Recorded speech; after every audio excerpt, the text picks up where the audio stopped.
Hmm.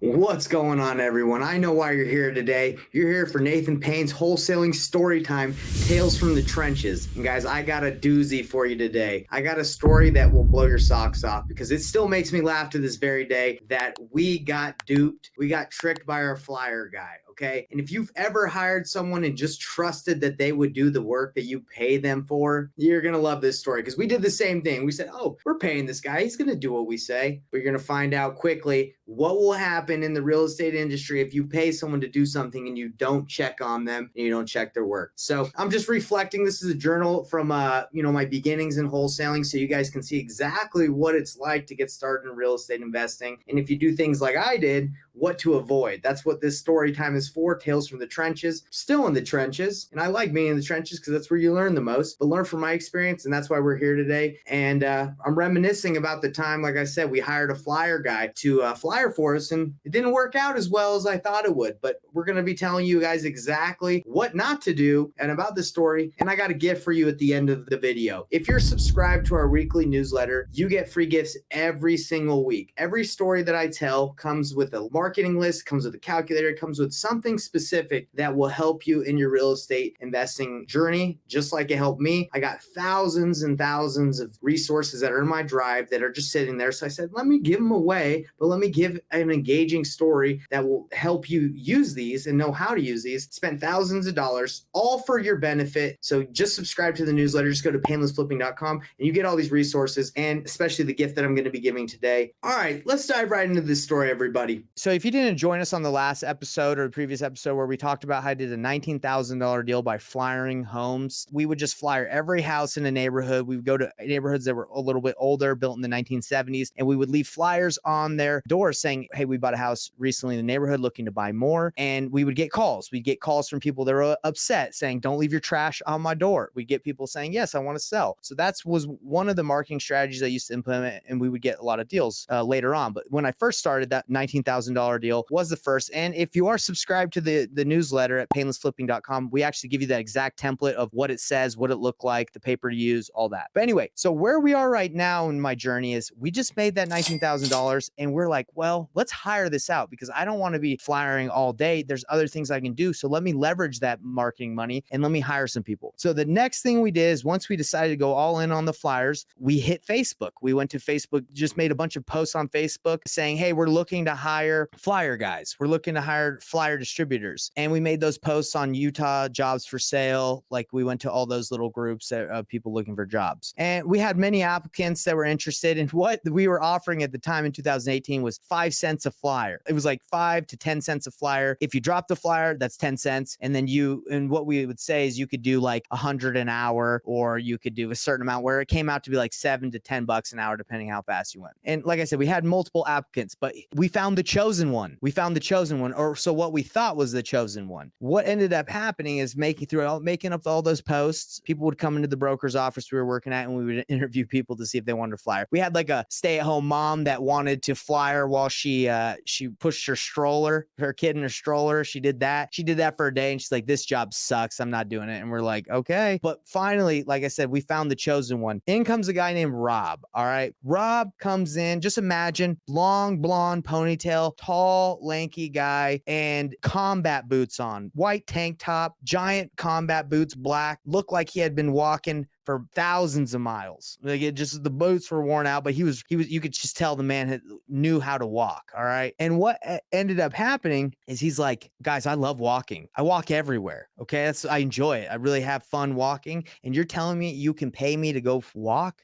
I'm in. And we're like, okay, I think we found the chosen one. We found the right guy. He loves to walk. He's got the boots. He's got the ponytail that waves in the air as he walks and bounces every time he steps. He's the one. So we hired him. We said, you're in, buddy. You're the flyer guy. And what we did at the time is we had this old ghetto Garmin watch. Okay. It was a watch that like you could track where you walked. I think people use it for like riding bikes and like tracking their pace and everything. But we gave it to him. We said, okay, you got to wear this watch when you go out and flyer. We're going to give you the flyers. You're going to just go to neighborhoods and flyer, leave them on the doors, and you're going to do this for 8 hours a day. My man was ready. He was ready to rock and roll. We believed in him. So we told him exactly what neighborhoods to go hit, and he started his journey, okay? The first day he goes out, he comes in. Well, we hired him the next day he's ready. He comes in, ponytail and all, wife beater, tank top. And but mind you, this is in the middle of coming to like almost the end of the summer where it's like the hottest here in Utah. Blazing hot. Okay. And he's coming with the tank top, jeans, and the combat boots, and he's ready to roll. So we give him about 100, 200, maybe it might even been like 500 flyers. And we said, okay, knock those out. Here's some tape to put them on the door. Go do your thing. And my man, he goes. And I didn't think about him putting on sunscreen. I wasn't really worried about his skin, but he went out, and the next day he comes out, and the man is red as a lobster. This guy got straight burned to unfortunately, I don't want to say crisp, but he got burned. He had sunburn. He was red and he was hurting. He was like, guys, I can barely move. I was there for 8 hours flyering that neighborhood and I got burnt. So the guy had to take a week off. Oh my gosh. A whole week he took off because his sunburn was so bad. And we're like, hey man, are you going to come back? And he's like, I'm finally ready to come back. He texted us. So eventually Rob comes back. He's ready to rock. He comes back and guess what he's wearing this time? My man is wearing a giant bucket hat with a cape on the back. He's wearing a full blown like long sleeve. He is not going to let the sun get him this time. Rob is ready to flyer. So we're excited. You know, he loves walking. He told us he loved walking. Now he's equipped for the sun in the summer in Utah. He's not going to get burnt. And we start getting phone calls and we're excited. We're getting calls and we're setting appointments because he's leaving the flyer saying, hey, we want to buy your house. And people are calling. Some people are calling mad, but that's just how it is. Send mail, send flyers, send anything. People are going to get upset in this industry of like, you know, buying houses, or I'm sure they'll get mad at anything. Like if you're doing landscaping, they'll probably get mad if you leave something on their door. Anyway, Rob's doing well. And the watch, I'm checking the watch occasionally and I'm seeing that he's going to where he's supposed to be going. And, you know, 2 or 3 weeks goes by and the calls die down. You know, the calls aren't going. And I'm checking the watch. Maybe I'm actually not checking that much because I'm like, okay, why would the guy not be walking anymore? He's saying he's picking up the flyers. He says he's going, but the calls die down. And I say, Corey, it's kind of weird. You know, we were getting a lot of calls before. Rob's still going out there, but our calls have freaking diminished. They've dwindled a ton. And you know, what's going on? Corey says to me, Nate, have you checked the Garmin watch? Have you checked online to see his location? I say, man, I'm sorry. I've let that slide. I trusted the guy. I didn't even think to check anymore because I was like, I thought he had it. I go and check, and the line that the Garmin watch shows that the trajectory of like where he's been walking, it's just straight lines on the sidewalk. And I go back, I look a little bit, and it's just straight lines. You know, he's not going to the doors according to the watch, that shows the journey or whatever, right? The GPS. And I'm like, man, it looks like he's just walking on the sidewalk. He's been doing this for a couple weeks when the call started dying down. There's no way he's just going out there for 8 hours a day and just walking the sidewalks. That's a waste of time. That's why I said to myself, and Corey's like, maybe there's something malfunctioned with the watch. Maybe the watch isn't working. You know, I got an idea, man. Why don't we just go follow him? We know exactly where he's at. Let's go drive over there and just go see what he's up to. So we hop in the car and we drive to one of the neighborhoods in West Valley he's flying. And we're driving through the neighborhood where he's been there for a couple hours. We don't see a single flyer on the door. Not one tape, nothing. Zero, nada. We see him. He's laying in one of the church parking lots. He's just laying on the grass. We're like, this is kind of fun. We're like detectives at this point. We knew he wasn't doing it at that point. We knew he was just messing around with us. So we just parked the car and we watch him. And the man's taking a nap for about 20 minutes on the grass, just under a tree, just sleeping. We're like, okay, all right, he's napping. That's fine. I guess that's cool. So he eventually gets up. He gets up and starts walking. We're like, okay, here we go. We caught him napping. Is he going to start flying? And guess what? There's a video. We have video evidence. We got proof, but we catch him just walking. He's missing houses now. He's not flying houses. He's literally just walking past all the houses he should be flying, the houses that he says he's flying that we were paying him for the last couple weeks. He's just passing them by. And Corey's starting to get fired up. He's like, man, I'm about to go pull up on him and tell him we caught him. I said, no.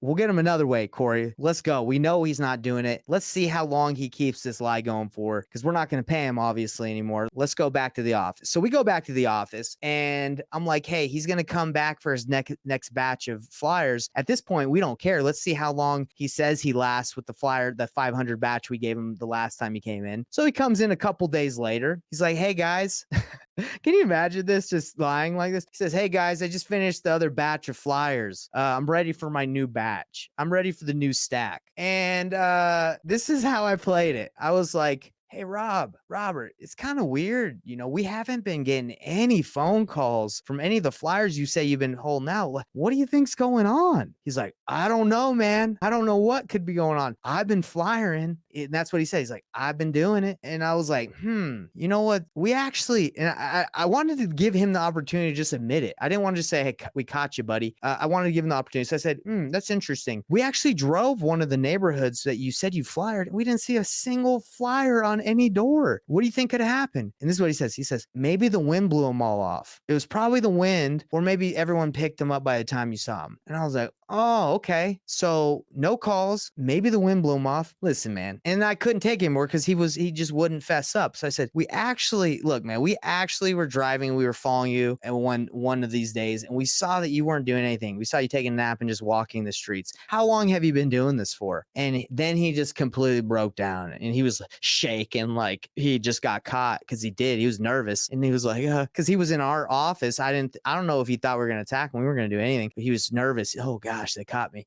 He's thinking. And I was like, how long have you been doing this for? He's like, I don't know, guys. It's like, well, look, man, we're obviously not going to pay you.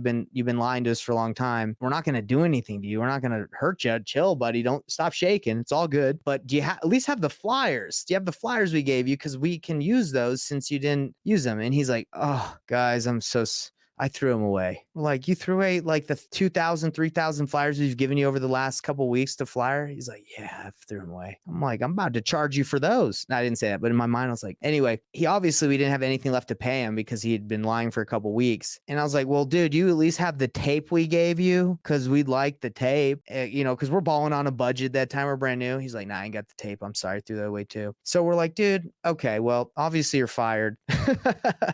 You're obviously fired, buddy. I don't think I get angry very quickly. Maybe others would say different, but I was just like, okay, thanks, man. Like, you're fired. I guess at that time I hadn't really fired anybody really, because in Dish Network, when I did door to door, it was mainly people just quit because they couldn't handle it. This guy didn't quit. He just was going to keep going forever all summer if we didn't catch him. So I was just like, you're fired. I guess you can just leave right now. I guess that's what happens when you get fired. And he was like, okay. So he left, and me and Corey were just like, dang, man. Well, we probably should have checked a lot sooner when we weren't getting calls on the Garmin watch, or just went and followed them before, so none of this would have happened. Now, look, I think it cost us maybe like $400, $500 of paying him before we reconciled and figured everything out. But yeah, we got lied to. And that is, looking back, I think it's a funny story because, just like, I just trusted that the man would do what he said. And I figured no one would just be walking 8 hours a day, coming in for batches of flyers every 3-4 days, when normally that's when you'd be done. I just figured I trusted, but I did not verify. So, the lessons that I learned from this is that even though a person can come in and look the part, the walking combat boots, said that they love walking, whatever they say, you have to verify. You don't know how many people we've hired that they talk a big game. Oh, I'll close every deal. I'm the best at this. I love talking to people. I love this or that. And then you hire them and they're the complete opposite. They don't do anything they say they'll do. It happens all the time. Okay. So you can trust, but you need to verify. So that's one of the lessons that I learned. Another one was that you got to have an app that you trust as well. Like the Garmin watch, we were always questioning whether it worked or not. Now I use software and apps that like exactly tracks like whether you're zigzagging or you're going to the door or not. And that's what I want to give you guys for subscribing to the newsletter at painlessflipping.com. When you receive this story, I'm going to give you a 7-day free trial to the app that I use to not only track when I'm driving for dollars, I'm tracking when, when people are flying for me, but it also does many other awesome things. Like you can skip trace right from there. The cool thing about the app is you can mark houses that look crappy while you're knocking or walking or flying, and you can actually skip trace them right there and call them while you're right in front of their house,